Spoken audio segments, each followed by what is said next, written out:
அமெரிக்காவில் லாஸ் ஏஞ்சல்ஸ்ல நடந்த தீ விபத்துல இருந்து மக்கள் இன்னும் அந்த சோகத்துல இருந்து என்ன மக்கள் வந்து கம்ப்ளீட்டா மீண்டு வரல.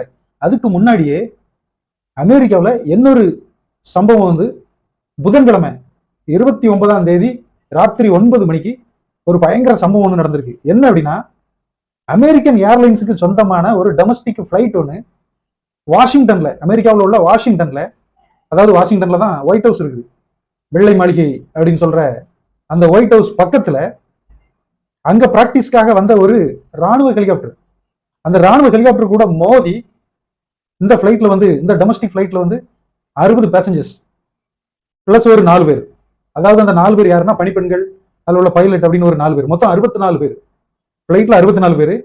அந்த ஹெலிகாப்டர்ல வந்து 3 சோல்ஜர்ஸ், இந்த 3 சோல்ஜர்ஸ் ஹெலிகாப்டர்ல இருக்காங்க. இந்த பிளைட்டும் இந்த ராணுவ ஹெலிகாப்டரும் ஒண்ணுக்கொன்னு மோதி கீழே இருக்க ரிவர்ல நைட்டு 9 மணிக்கு கீழே இருக்க ரிவர்ல வந்து விழுந்து ஒரு ஆள் கூட உயிர் தப்பிக்கல, உழைக்கல.